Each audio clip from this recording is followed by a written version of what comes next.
Which female celebrity would you let top you? Are you ready? I am ready. Okay. Rose Byrne. Mm-hmm. Rose from Titanic. Rosie the Riveter. I'm going to say...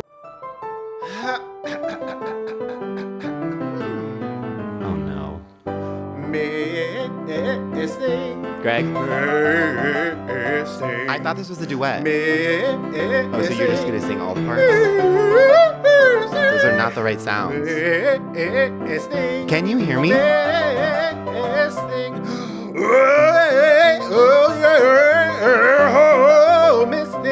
Bonk. Welcome to Miss Thing. I'm Greg. And I'm Tim, and this is a podcast that celebrates and appreciates the missed things of the past, present, and future. Yeah, in every episode, we take a key moment from our Miss Thing storied career and do what we're best at, which is make it all about us. Yes, and I have a very important question to start the pod with. Oh, God.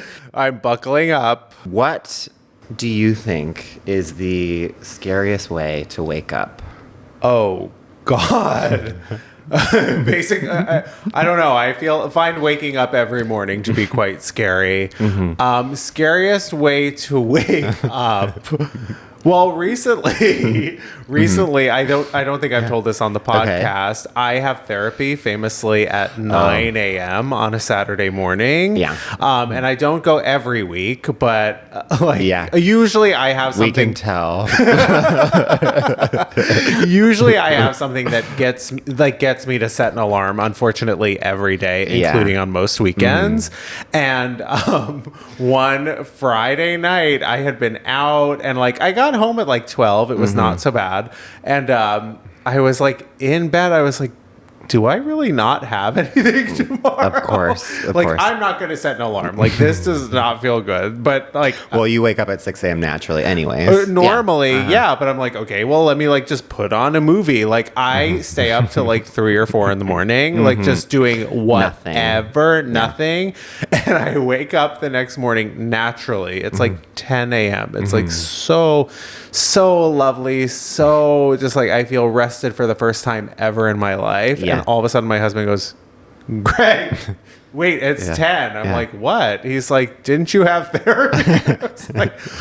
I was I got out of bed. I was full Kev on Home Alone, hands to face. It was the most stressful way to wake up. And then I had a very expensive charge.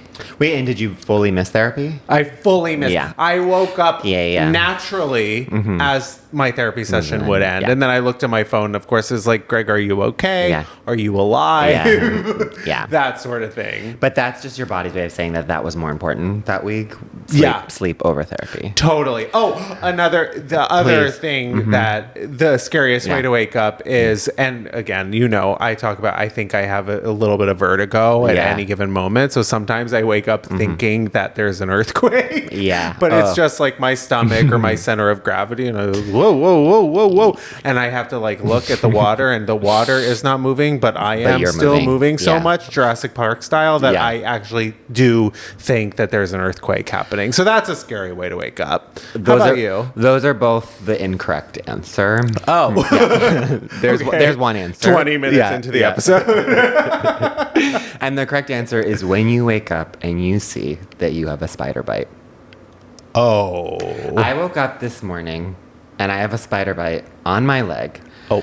And the way that I was sleeping too, it was the inner, the one that would be more inner in the bed, the center. So I was it's not even my outer leg. Yeah. And so I'm that is, and it was also cold. So it wasn't one of those nights where you're you're off the covers. Right. So I was fully under a down comforter. Yeah. And then... And you sleep fully covered. I mean, not only just comforter, I mean, just wrapped. Yeah. Completely. It is hard to get to me. Totally. This spider had to work. It is so scary. I feel violated. Sure. I feel how did you get there? Right. It's you've been closer than anyone to my private. I know. I was literally and then it's also kind of what else happens when I'm unconscious. Like, what were you doing while I was asleep? Right. You were taking advantage of me as I was asleep. Yeah, that is horrifying. Yeah. I mean, I think the most horrifying version of that is if you see the spider or if you feel the spider. Well, because you don't, now I'm like, where, I mean, I have the plants, spider? So I'm assuming it's burrowed in one of the plants in my bedroom, but I'm still sort of like, where did you go, Bert Cotton-Eyed Joe? You know? It's fully just Rita Ora and Iggy Azalea like hiding in your closets. It's a black widow, baby. Yeah. And by the way, if you're not watching on YouTube, Tim, of course, is back to his old habits, wearing the shortest shorts you've ever seen, full legs exposed. Yeah. He wants to make sure that... and you can't even see it. Again, it's like this. It's the spider bite is hidden over here. It's so... The spider worked to get it, and then it was like, it's sort of taunting me. It's like giving me like a little kiss to be like, I was here. Totally. Kiss of the spider. Box office poison in your leg. That's exactly. This might be my last episode. Yeah, exactly. Yeah. And of course, we're Dita Von teasing you by keeping that just out of eyesight. You can see everything else on YouTube. If you go on YouTube and you really look, you know what I mean? We're trying everything to get you to go to YouTube. Totally. Because we are a video podcast after all. And you should be subscribing there and watching it because, I mean, truly. Do you want to see the spider bite or not? Come on. Yeah. Because you might get a glimpse. Should we just get right into Dod Mom Sauce? Let's do it. Yeah. AKA Doll of the Day, Mother of the Moment, Sister of the Second. Our first and most famous segment where we take a person, place, or thing that we are currently super obsessed with. Yes. And Tim, do you want to go first? I would love to. Okay. This woman took the world by storm this past weekend. For the Gennifertias. It might be 2 weekends ago by the time this episode comes out. No, it will definitely be 2 weekends ago. But my Dod Mom Sauce is Rue Rose, Teyana Taylor's daughter, who she went on the red carpet with her mom at the newly named Actor Awards, which is Diva Down, in my opinion, that it's called Actor Awards. I agree. Maybe we need to update our Diva Down. I did not. I was like, what is Actor Awards? Like, I've never heard of why so much is changing in our lives, and I know we have to get used to that change as a part of our lives, but we don't need to voluntarily change something. We've already had to get used to the fact that it was called SAG, which is so gross. Yeah. But now it's like, that's what I knew. That's what I grew up with. And then to just change it to Actor Awards? Right. How dare you? SAG does, of course, sound like a slur. It is scary. Which actually is correct for actors. I agree. But yeah, I feel like all of a sudden it's like we just need to accept it. It's so BoJack Horseman style when they lose the D in Hollywood and they just start calling it Hollywood and never go back. Like, I don't think anyone I think like most of the actors showed up to that event and they were like, wait, what is this? Like they thought they were at the wrong place. I literally saw some of the acceptance speeches and they're still saying SAG, and rightfully so, because it's like, we can't make that change. Well, it's just a good thing that Rue Rose, your Dod Mom Sauce, is young enough that she has like elasticity in her brain. Like Eileen Gu, you know, have you seen the Olympics? No. She's like, I think a skier. She's American, and I think Are the Olympics still going on? No, okay. no. You could tell me that for the next 2 months and I would believe you. Well, don't you feel it in the air? That it's still going on or that it's over? No, that Alyssa Liu vibe shift. I have to be so brave and vulnerable. I know that Alyssa took the world by storm. She has just sort of gone straight, but everything past. Every kind of video I could have clicked on, I didn't click on. I don't know what it is, but I missed it and I don't feel like I'm missing out. Well, when one quad god falls and Alyssa Liu rises. As they say, as was foretold, as the prophecy foretold. She's, I mean, if you haven't watched her Olympic gold winning skate, it's something that you need to see. I mean, the pure joy. And I heard, and she did it to stateside, right? She did her like final showcase to stateside, which is, I mean, like the taste. She does have. I listen. I love Alyssa Liu. I'm so amazed by her, and I think she's such like a great representative of the United States. I can't say I love the smile piercing.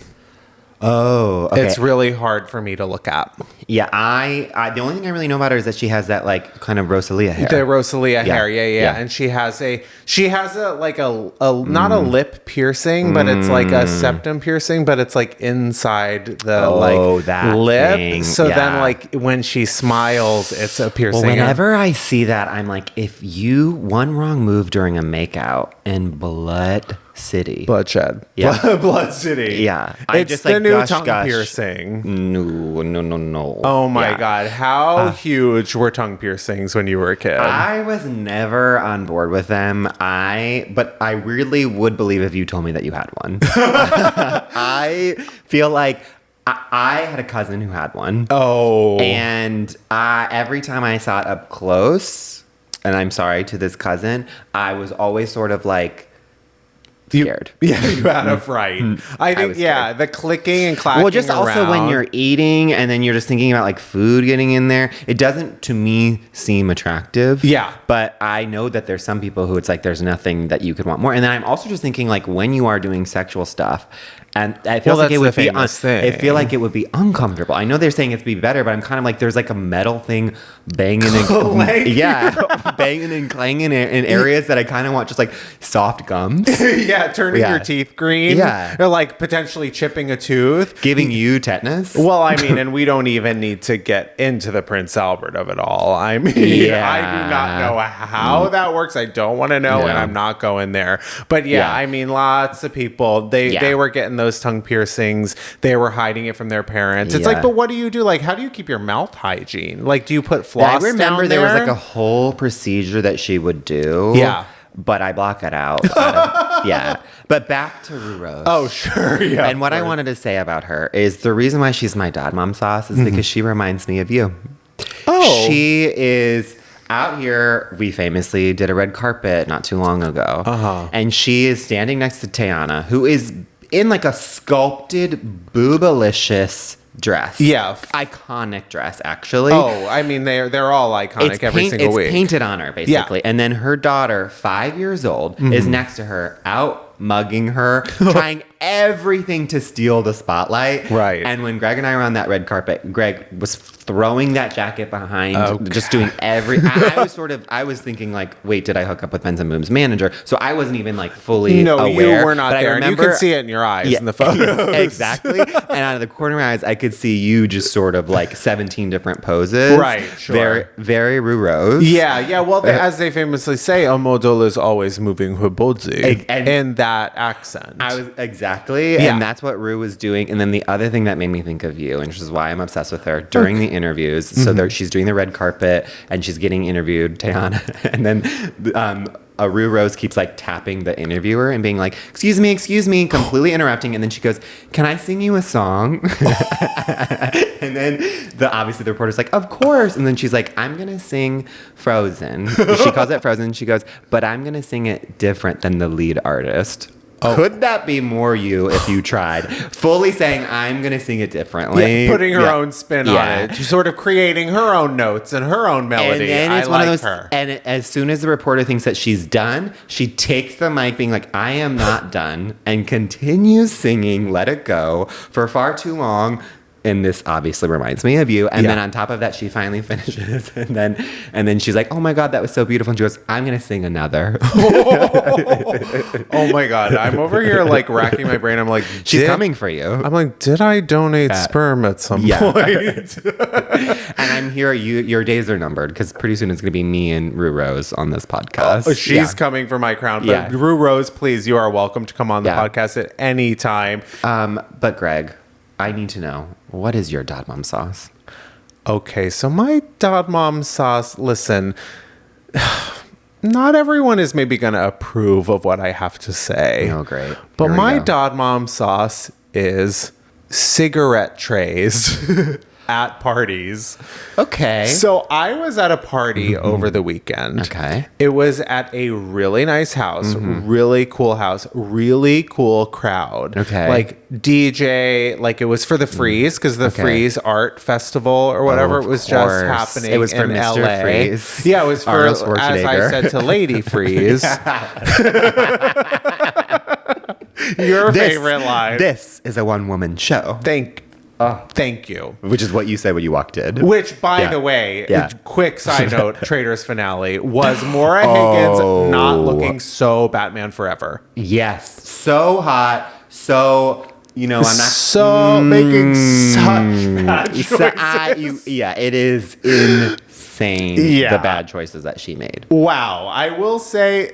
A traitor deserved to win that season. Exactly. And honestly, I will say that justice for Johnny. I really to me, Johnny, it took him a while to get there, but I do think that he ended up being the faithful with the most smarts, and he got taken away. Yeah. I mean, it took him to the very last episode to say something correct. And same goes for Tara. They were we pull it out at the last minute, when it counts most. And I was like, we have gone an entire season of you just being wrong the entire time. And as much as I love you two, none of you deserve to win. It makes sense. But where was I? Ashtrays, yes. So it was like an artsy crowd. Okay. I was like, I don't even know how I ended up here.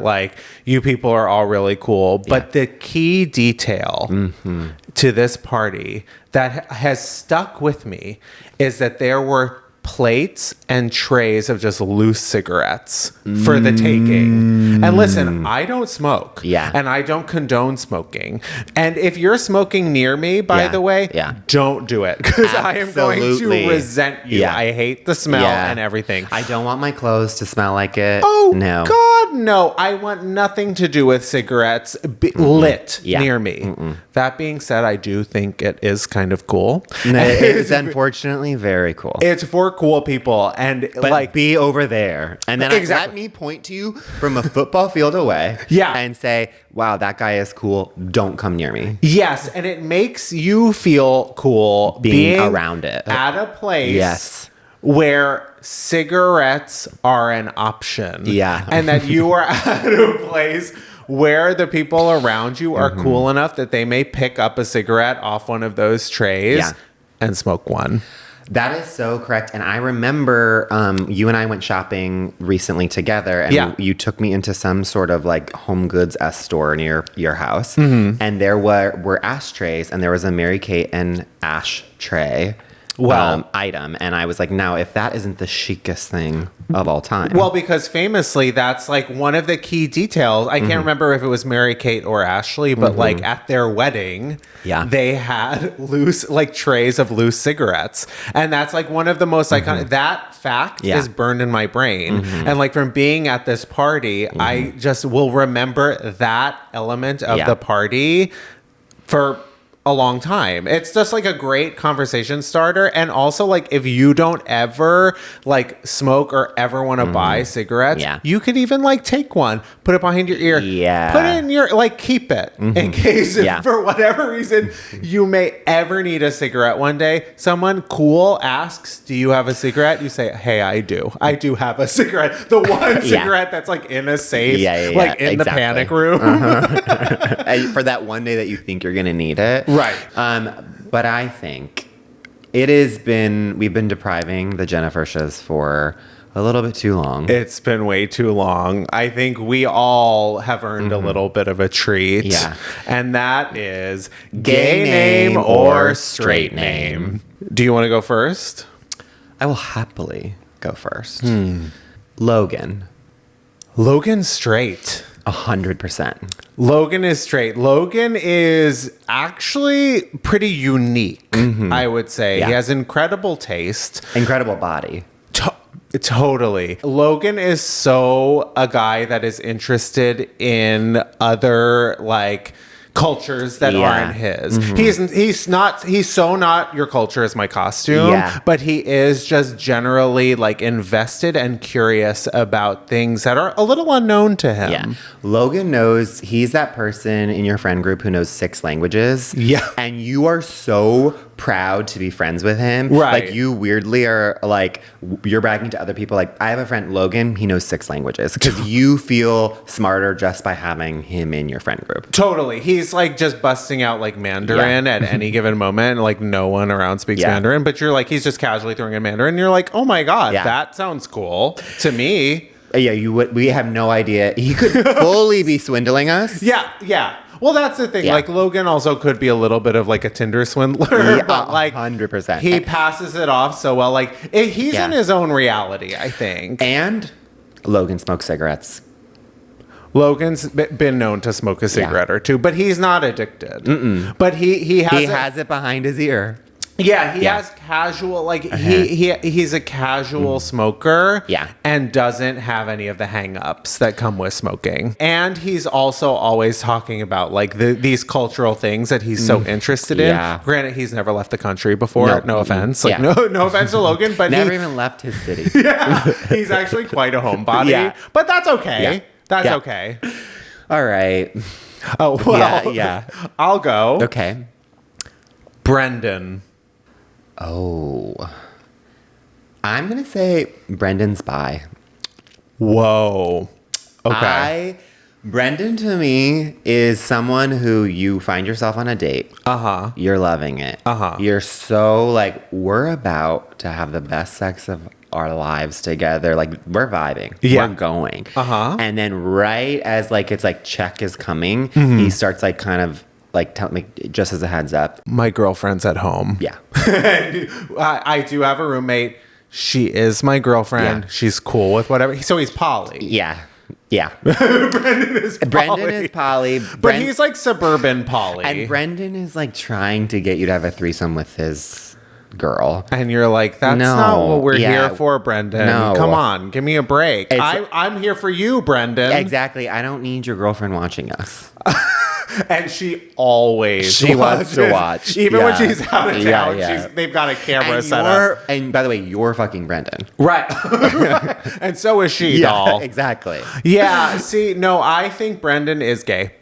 Okay. I think Brendan's full gay. Yeah. I've never met a straight Brendan. Brendan is Abercrombie and Fitch popped collar. Yeah. They're living early 2000s pop collar Abercrombie and Fitch. Not in like not new era Abercrombie. Old. Pink polo. Very mall culture. Yeah, mall culture. Yeah. 2 polos actually. Both flip collar. I don't know why I'm such in a polo space with Brendan, but gay polo puka shell. 100%. XY magazine. And I don't know why I always feel like he's eating like a big soft pretzel. I don't know what that means, but that's just what comes to mind. Huge Dunkin' iced coffee, light and sweet. And it's not brown. There's so much milk in it. Light and sweet, I said. And sugar crystals lining the bottom. The hard stuff, not liquid sugar, the hard stuff, and not sugar in the raw. Yeah. We're talking Domino. Yeah. Wow. Now, Brandon, on the other hand, that's closeted. Southern closeted. To me, Brandon is avid churchgoer. Yes. Will never miss church, even on a vacation. Yes. And Brandon is someone who wears really, really tight khakis. And you can tell just how big he is. And you are sort of like, okay, it seems like you're showing off because you want to like break free, quite literally. Yes. Oh my God. But you're too straight and religious. Yeah, you're trying to send a message. Yeah. And Brandon really could, like, given his community, he is so entrenched in his community, and like he really could like change lives and bring so much like. He could really illuminate things and open people's eyes by coming out, but like he doesn't feel safe or comfortable enough to actually do so and take the step. He's not ready yet, and that's okay. And Brandon, that's okay. Well, because also Brandon is someone who at 21 has 6 kids. Yeah. Well. Yeah. Good luck to you. Okay, Dylan. I gotta really let this one hit me. Yeah. Okay. No. I'm taking Dylan's gay. Yeah. I was thinking straight. I was thinking heartthrob. I was thinking Dylan is straight. But no, Dylan is gay. Dylan is like could be girl. And that's the thing. And like when you're a guy that could be girl, like Dylan is so like my family like really did think my mother like didn't find out the sex. Yes. But was gonna name me Dylan after her cousin, her beloved cousin, like, and ended up like having a boy and being like, okay, well, Dylan also applies here. I liked 90210. Yeah. Dylan to me is so most beautiful face, gorgeous, like great skin, porcelain, and the hair. Dylan spends all of his time. This is his gayest trait. He spends all of his time on his hair. It is Disney-fied swoop. He's trying to go for Prince Charming. It's a little too much gel. And he does sometimes use hairspray. And it's a little like Kendall-esque. He has one of those big, like the big what are those? The hair dryers with like a huge diffuser on that thing. Yeah, and he is trying to go for a natural look, but it is the least natural thing. Honey, that took you 3 hours, and we know, and we appreciate the effort. And you also work at Disneyland as Prince Charming.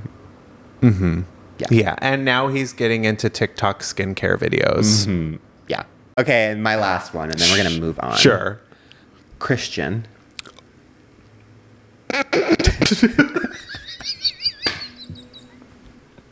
Okay, on the count of 3. 1, 2, 3. Gay.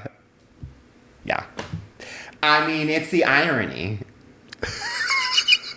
You know, like if your mother and father named you Christian, they clearly wanted you to be religious, or have a strong faith, and your faith is to the dick. Totally. Listen, Christian is a pretty boy. Yes. Christian always has the nicest clothes, the nicest car. He has a bottoms apartment. Yes. He just is like plants, like lighting just at eye level and below.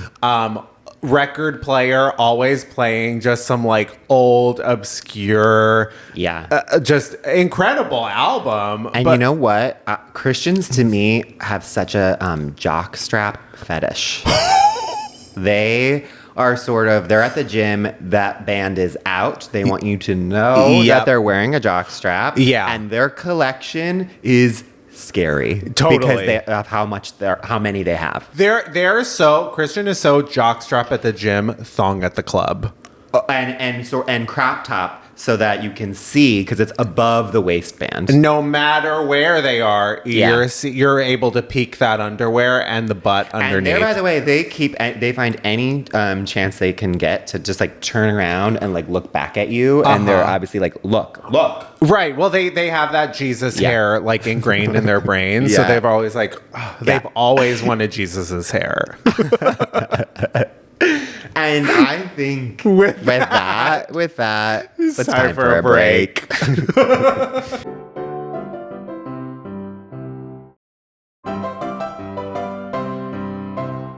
We're back. And it's time for our Miss Thing of the Week. Yes. Our Miss Thing this week has been just having the year that I think so many of us have been waiting for her to have. She is finally having that awards season showing that long overdue. Exactly. Let's just get into it. Our Miss Thing this week is Rose Byrne.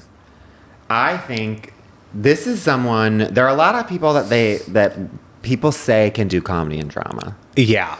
And she is someone who actually can do both, and it's not just like they did one drama or one good comedy. It's like she is a part of so many good dramas and comedies. Like she really can do it all. Completely agree. Seamlessly transitions from both comedy and drama. Yeah, and hard comedy. It's not like, oh, like she gets like one funny joke. It's like she is up there with like Kristen Wiig's. Yeah. She held her own against Kristen Wiig and Maya Rudolph. Yeah. It is insane. Melissa McCarthy. Yes, exactly. Like hard. I mean, she was obviously like, just to get into the credits, it's like It is Bridesmaids. Bridesmaids. Obviously. But then it's Neighbors. Yep. It's Spy. One of the best comedies of the last decade. Quite literally one of the great movies of all time. Truly, truly so funny. Her scene on the plane with Melissa McCarthy where she's talking about the Bulgarian clown. Mother.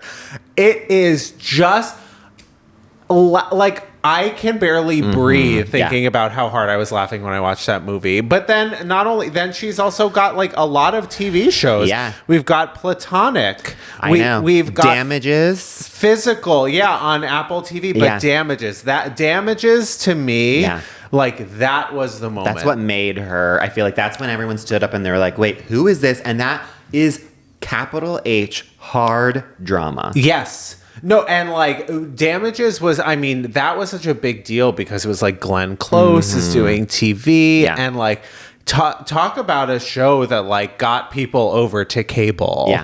I remember that time so well when everyone was going to that show for Glenn Close and then they're like, no, Rose Byrne is like why we're here. And this is the thing that I love about Rose in particular when it comes to comedy. Is I think that the straight men of comedy, which is like a term where it just means like the people who can basically like, there'll be the Melissa McCarthy who's doing like these crazy antics, big, larger than life, but it only works if you have someone who can keep it together, can like give a deadpan reaction to it, act normal, but it's also making the scene grounded and that much funnier because of how straight she's being. That's why it's called The Straight Man. And she is queen of doing that and then also giving back the funniest lines. Like, in Bridesmaids, so many. I'm like the riff off between the two of them with the Spanish and when they're going back and forth with the microphone and just one-upping each other. It is. It's just incredible. Like, and she doesn't seem. That's the thing. She doesn't seem like someone who can pull that off. When she's feeding Kristen Wiig the almond. Oh my! And you cut into her face, and she's being so serious. But you know that's what's making it the funniest scene. Well, because she allows like her presence in a scene allows the craziness and the insanity to go as crazy as and insane as it needs to be because she is like holding all of it like in her stillness, in her non-reaction. It's like it cuts to her eyes and she's like, huh. And you know that's what's actually making you laugh. Yes, she plays Prissy really, really well. And I will say Australia's most unexpected export. I know. She does not give Australia. Yes. So Hollywood is full of Australians. We've got. She gives Canadian. Oh, okay. That's what I think, Well, see, Canadian. She doesn't give like, and I think she's a lovely person. Yeah. I don't think she gives Canadian nice, like because Canadian nice is its own little like breed. But here she is in like her awards, not multiple award nominated, like turn in If I Had Legs I'd Kick You, which is like just pulling on all of her skills. And so, it is literally I saw it. It is truly the best performance she's given. It is so raw. It is so exactly what you said. Like it is. Allowing her to be funny, but also to be so vulnerable, angry, realistic. Like it is such a lived-in performance that is hard to watch in the best way possible. And I don't think anyone else could have done it the way she's done it. Yeah. Completely agree. But giving American Mom. Oh, 100%. Like it's like she completely understands the culture. Yeah. It's so interesting. But you have like, I was saying, like you have Margot Robbie. Does American great.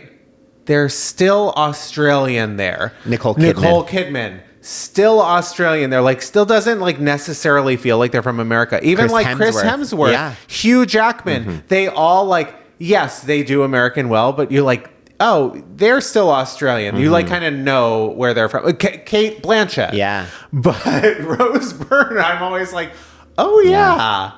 The only other person that I think like gives American more than Australian is Rachel Griffiths in 6 Feet Under. Oh, that's a good one. Because I'm like, Oh, right. Yeah. Like, it's more, oh, wait, you're Australian. You know who I would say this for, and I think you're going to disagree with me, is I always forget that Jacob Elordi is Australian. I would think that he's I would like put British. him in yeah, exactly. I would say like there's something about him that I would be like, I think he's British. It's the tallness and it's his like style that I think. Like when I was watching Wuthering Heights, I was just so like they're both Australian. I think if Margot wasn't there, because Margot is so Australian. But yeah, I mean, I just think, and then it's like. She is the epitome. Rose is someone like similar to last week when we were talking about Christine, where it's like she has just been steadily working. Like talk about a working actress, like across film, across television. She's always in something. And I think it's because she just is someone who is going to ace it on set. She also seems like she has, like, my other favorite fact about her is that she's married to Bobby Cannavale. Like, one of them, like, the most New York person of all time. Right. And I remember during this award season, it was one of the cutest things where she had just won, I think, the Golden Globe. And she's backstage and she's calling him because he's in New York, like, helping with their kids. And she's calling him and she had him on speaker. And I don't think she realized that, like, all the cameras could pick it up. He was like... Wait, you could actually win this whole thing. Like, you got this. Like, this, you could get the Oscar. And it was, like, so, like, a real moment of, like, you're seeing, like, a private conversation of, like, the husband being, like, the biggest supporter, but also, like, kind of doing an awards pundit thing. Of, like, if you won this, like, you have a real shot. And then she can see that the cameras are, like, zooming in. And so she's like, takes him off speakers, like, 1 second, honey, or whatever. And I was just, like, she seems so, she comes across as pristine. And at the same time, she seems so real, and that like normally someone who looks that gorgeous is that talented, is that classy, you would be kind of a little bit like, I don't know if I want to be friends with you because you're going to make me feel bad about myself. Right. But then you get to talking and you're like, you're just real. And I think Bobby actually like shows that too, of like, oh, she's with like this couldn't be more like salt of the earth, like blue collar seeming man. Yeah, I think she's like, she seems cool. Yeah. There's something about her vibe that's very unbothered. She could be so type A, but I'm not getting type A from her. I feel like she's probably a joy to work with. Joy to work with. I think that it's like every person who works with her like can't wait to work with her again. Yeah, and she's returning in everything. Like she's always working with the same directors. And also I will say like, yes, I don't see everything she's in because she's in everything. But I feel like she doesn't pick bad projects. Maybe she elevates the work. Like I just think she has very good taste. Yeah, I completely agree. And some two other people who I think have incredible taste are sitting right on this couch. I like where you're going with that. I think it's about damn time that we made Rose Byrne about ourselves. I completely agree. Greg, would you like to go first? Absolutely. Yeah, when I think of Rose Byrne, I immediately think of the greatest comedy of the 21st century. Is it the 21st century? I'm always sort of like, I feel like it should be the 20th. I 100% agree. And then it gets me so in my head that I'm like, or are we in the 22nd? Like it feels like it's like you have to go one off. Yeah, it's like you're either one. It's like one plus or minus. Exactly, and you get really nervous. Every time I say 20th century, I'm like, no, I'm always so I never know. It should be 21st century Fox, maybe, because then it would help land me in which century we're actually in. But that's neither here nor there. I'm not getting into like the corporate interests of it all. That being said, I think of the movie Spy. Rightfully so. Everyone go see that movie. It has no business being that funny. It truly, like, in there a should time, be a spy sequel when. And if you're having a bad day, go online and look at the Spy bloopers. Oh my God. And the scene on the plane, again, I could just talk about it for hours. But of course, that makes me think of the time when I became obsessed for about a day with Harriet the Spy. Okay, the orange VHS. But I remember when they announced the movie Harriet the Spy, because I was always, of course, I had Entertainment Weekly as a kid. I was always into like the movie news, and I was like, Nickelodeon is doing their first movie. So of course it's based on this book. So then I get the book. I become obsessed with like the idea of Harriet the Spy. So like I get a notebook. And I'm like, I'm going to start becoming a little bit of a Harriet at the Spy of my own. Yeah. So I'm like going around the house, hiding under beds, trying to take notes, trying to listen in. Yeah. Yeah, to try and like get the scoop and figure out what's really going on behind closed doors. I'm hiding in closets, sort of like peeking out, you know. That movie allowed every kid to be the most annoying person on planet Earth. Exactly, exactly. So I was doing this for like a day or so, and I realized that like there wasn't too much like fascinating information sort of happening in my house, like behind closed doors. Like, and of course, like I would get found out constantly. My mom would be like, "What the fuck are you doing in the closet?" And if that's not like indicative, you're like, "Mom, you know." You can't say that to me, bully. No. So then you get out your journal and you're like, interesting. And mom's bullying. Of course. Like I'm just making shit up. But and as you know, my hearing is not so impeccable. Of course I have perfect pitch. I was gonna say, I actually think that's like you have very strong hearing. I have like supersonic hearing. I'm like that A24 movie, like undertones. Like I'm just like I'm always hearing the undertones, but like I can't actually hear the what words. Your co-host is saying. No, God no, and it's probably due to a listening thing. But anyways, so I quickly tire of that because there is a lot of like hiding and waiting and like sometimes you'll wait for hours before someone even comes in the room, and then maybe they just need to like grab a pen or something and then leave. So I realized that was the boring part, and I decided I need to switch up my tactics, start exploring different avenues. And it was around the holidays, so my version of spycraft sort of turned into me just snooping around looking for Christmas presents in every closet, in every possible place that the Christmas presents could be. So I'm looking up and down. I'm finding everything. I'm like, oh, that's for me. That's for so and so. Snoop Doggy Dog. Me in the closets. You, Rue Rose. Okay. Exactly. And so I discover oh no, I'm in nervous. the downstairs closet a board game. And by the way, if you're a parent and you have a young child and you're trying to preserve the magic of the holidays, you might want to just like skip ahead here. But I'm a young child at this point, and I find the Jumanji board game. This is also, speaking of huge, I mean, like pop culture back then was just unbelievable for children. So I'm like, oh my God, I cannot wait to play this Jumanji board game. And I'm going to act so surprised on Christmas morning when I open this Jumanji board game. But that was like the big one for me. And it wasn't wrapped. Like you didn't, it was, of course it's pre-wrapped. I mean, but the parents need to hide the gifts somewhere. So come Christmas morning, I'm unwrapping all my things. I'm leaving the one that looks in the shape. Yeah. You know, so I can really do like a big, like, oh my God. Yeah. So I finally get to it. And it was in Santa paper. And I think, that's interesting. Yeah.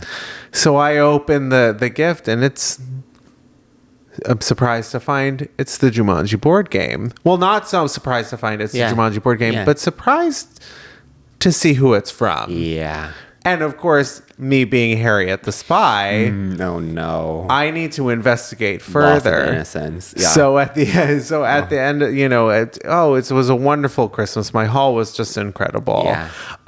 And you know, start crying. I did right after I said, you know, that was great. Thank you so much for the gifts.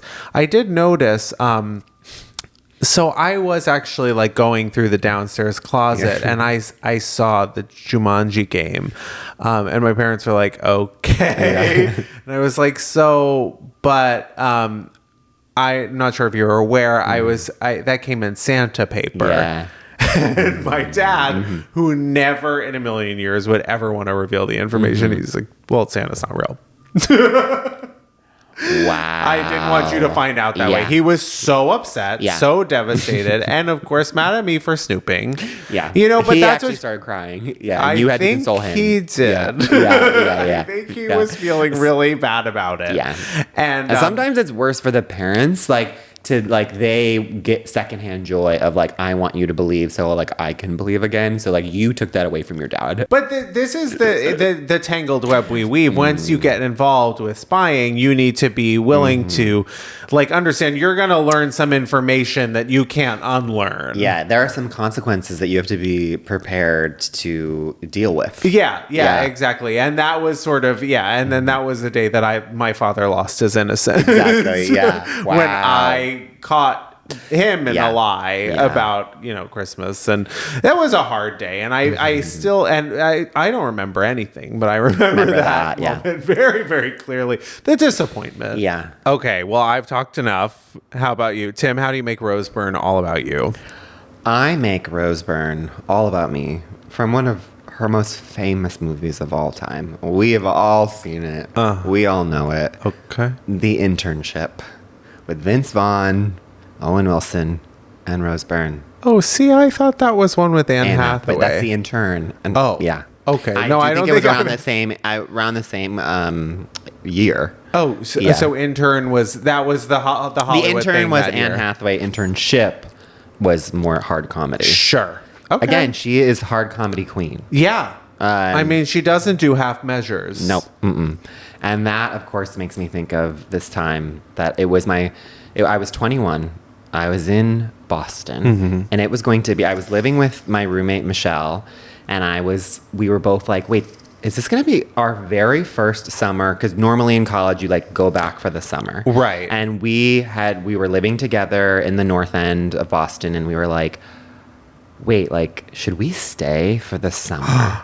And we had just turned 21, and we were like, have a summer in the city, not go back. And so we were like, that whole year we like had decided we're staying in Boston for the summer. We're getting so excited. It's like getting towards the end of the year, and we're both like, okay, well, we got to get like internships or a job for the summer. And so we like towards the end of the year, we both like pick a weekend to go like try to find jobs. Michelle instantly, it was classic Michelle, like got a job right away.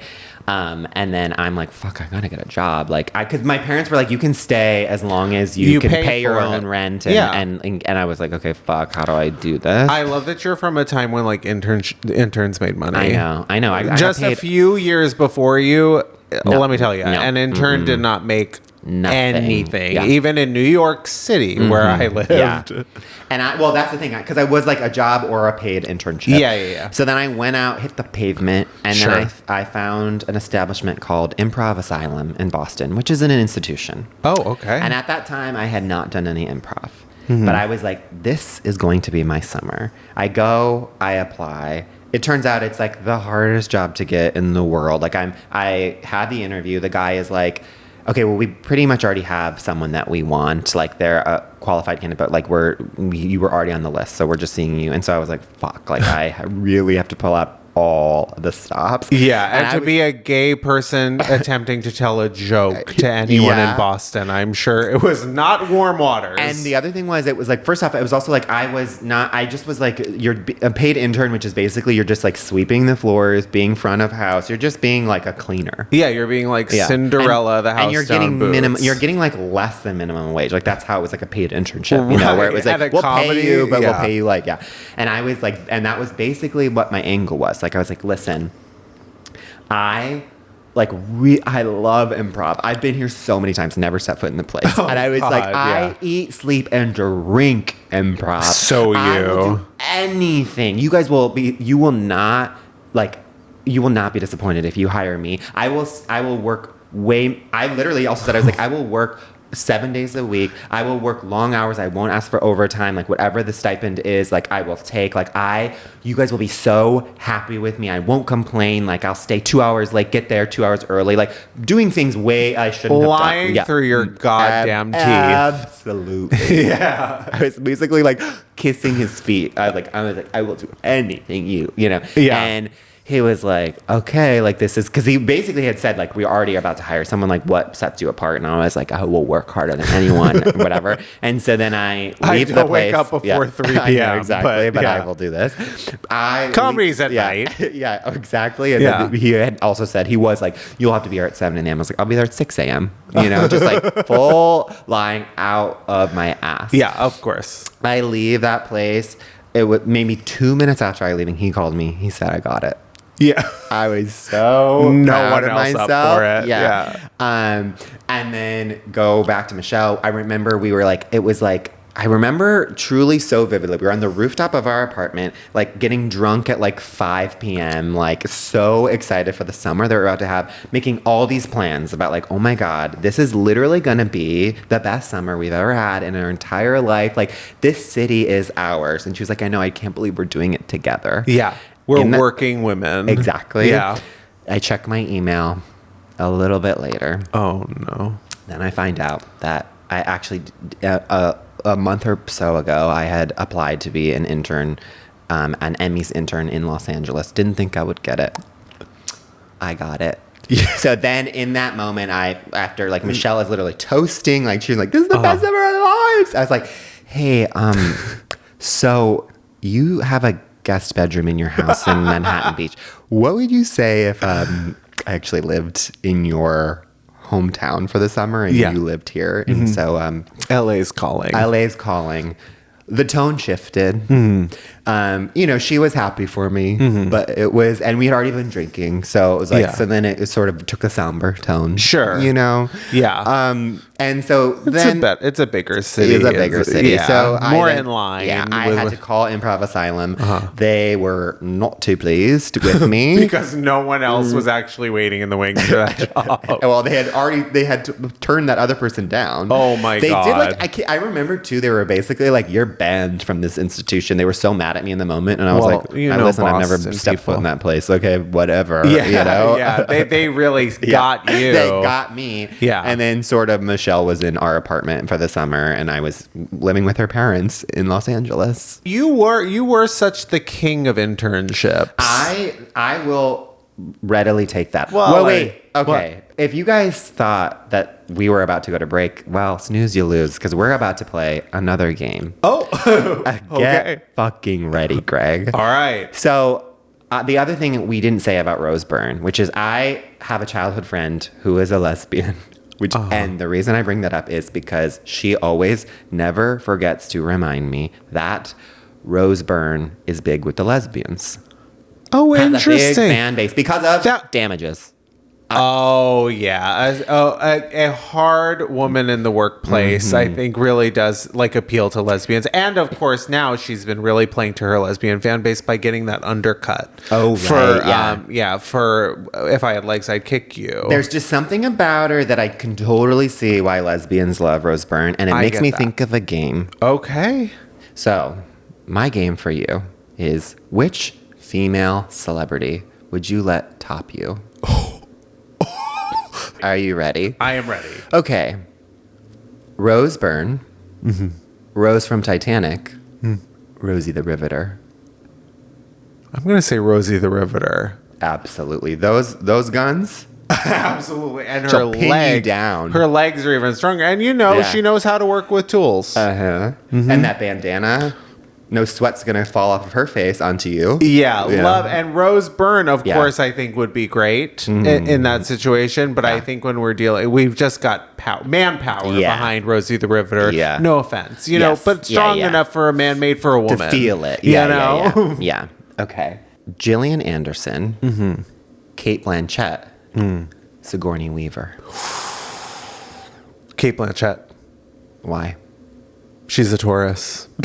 She just knows how to please. God. I feel like two Tauruses having sex dangerous. I think it is dangerous, but she's a bull when it comes down to it. And I think, I would like Cate Blanchett. There's just force behind her. There is force. I would let Gillian Anderson finger my hole, though. Who wouldn't? Okay, and last but not least, Rihanna, Miss Piggy, Cher.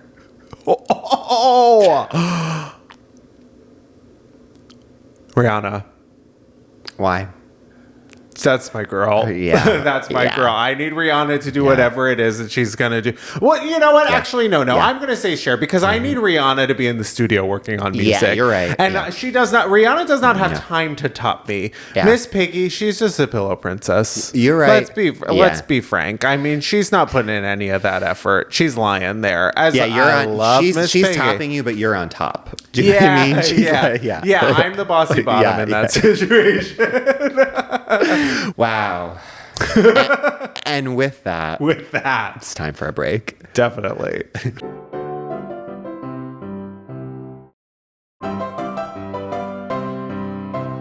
Welcome back. And it's time for Diva Down. Yeah. Diva Down, of course, is our final segment where we take a person, place, or thing that is down and could use our unsolicited advice. Yeah. And our Diva Down this week is... It is the guy who has been going viral this week for... he's a MAGA influencer who believes that headphones make you gay. Yeah. Yes, this Ian Miles... Chong. Yes. He... I think it's Miles Ian, or is it I think, no, it's Ian. Oh, it doesn't either matter. Way. This guy, yes. Ian getting in my pants. Exactly. That's for sure. And this guy misinterpreted a study out of the Netherlands that basically said that if you listen to headphones, it can make you it can turn men into like high femmes, aka gay. Sure. And listen, my advice is... I've heard crazier things. Yeah, I was like, no, duh, Ian. Yeah. When I heard Britney Spears on my headphones in 1998, turned to me gay. Absolutely. And my wired headphones. Yeah. And by the way, headphones, wearing those wired headphones, you could hear more outside of them than you could actually in your ear. Absolutely. Yeah. It's like... This is the most redundant thing I've ever heard in my life. When I heard Lady Gaga in 2008, I was like, oh. Yeah. And I would say in 2022, when Renaissance came out, and every person put their earbuds in, their AirPods in. Their Beats by Dre. Exactly. It raised an army of gay men ready to fight. Absolutely. So watch your back, Ian. And guess what? We could use more gay people in the world would be so much better if there was more gay people. Yeah. So guess what? I think you should put some headphones on, Ian. Listen, try them on for... Don't knock it till you try it. Yeah. Listen, I completely agree. Off that, I think that headphones... I'll go take a step further. I think headphones should be on every ear in this fucking country, in this fucking world. I think that headphones should be mandatory. Absolutely. Legalized. That you are not actually allowed to play your video game or watch your stupid streaming show or listen to music without the aid of headphones. That is straight behavior, and that should be outlawed, actually. The amount of times I used to sit on the subway and just have to be or listening to, even worse, your kid's show. I don't want to hear it. Yeah. We should be legally obligated to wear headphones in public or... to not hear the straight people. Yeah. Exactly. And then when you take them off, you're gay. Or we should go back to flip phones. Dumb phones or whatever. No smartphones. No audio allowed out of your phone besides your phone call. Or if we're not legalizing it or making it mandatory, go back to landlines. Yeah. We need to be harder to reach. We need to be living our lives mano to mano. Yeah. We need to be able to be unavailable for a while because some of you straight people are a little too available. You're taking full FaceTimes in front of me. I don't want to fucking hear it. Yeah. The other thing I just thought of too, Ian, if you're taking the time to look at a study to find out if headphones make you gay, guess what? You're probably gay, hun. Right. You're looking at studies to find out if things turn you gay. Yeah. I think he doth protest too much. Yeah. Exactly. And let me tell you, Ian, that's a gay name. I was just about to say, let's do it. Gay name or straight name? Ian. Gay. The Ians, listen. There's your answer, Ian. Yeah. And I would say Ians of the world, they are with their girlfriends. Yeah. And they're so kind of embarrassed. They're full of shame. Yeah. And they whisper so softly. They say, will you please put a finger in my butt? It's the only way I can get off. Ians love a finger up the butt. And they want the thumb. Oh. Because it's the biggest and the thickest. And with a long fingernail. The longer the fingernail, the further up the bum, they like it. It's the only way they can get off. They're sneaking away at night when their girlfriend is asleep. Yeah. Putting in their headphones, listening to Britney's Blackout. Exactly. And then they take out their thumb and it disappears. Extra long. When they put on a fake nail. They think that people are like, oh, he must do coke because his nail's so long. Nope. It's like for something else. His name's just Ian. And with that. Follow us on YouTube if you don't already. We've got some all video episodes for you there. Like and subscribe if you're not. We're at Misthing the Pod on TikTok and Instagram. Leave a comment on Apple or Spotify. We love seeing them. Yeah, rate 5 stars and above. We would love some more ratings. Yeah. And Cynthia, you a track of yours played during the in memoriam during the actor awards. We won't talk about that. Yeah, well, don't bring that up. But it was beautiful, and you need to really be at every award show singing. Yeah, I think if you're playing every part in Dracula, like if we could somehow multiply you and have you just sort of be at every event somehow. You really should play them in memoriam from here until eternity. Yeah, Cynthia is so in memoriam coded, and rightfully so. She is the Max Richter. Of voices. She'll bring a tear to your eye no matter what, happy or sad song. Oh, and well, with that, we'll see you next week. Love you. Bye. Misthing Podcast is created, executive produced, and hosted by Greg Trimmer and Tim Zintek. It's produced and edited by Benji Simons, with cover art and additional creative support by Claude Zines. Follow us on TikTok and Instagram at Misthing the Pod. New episodes drop every Tuesday. Watch on YouTube or listen on Spotify, Apple Podcasts, or wherever you get your podcasts. Please subscribe, rate, and review, but only raves. Strictly 5 stars and above. Follow Greg at Greg Trimmer and Tim at Tim_Zintek on all social media. BONK!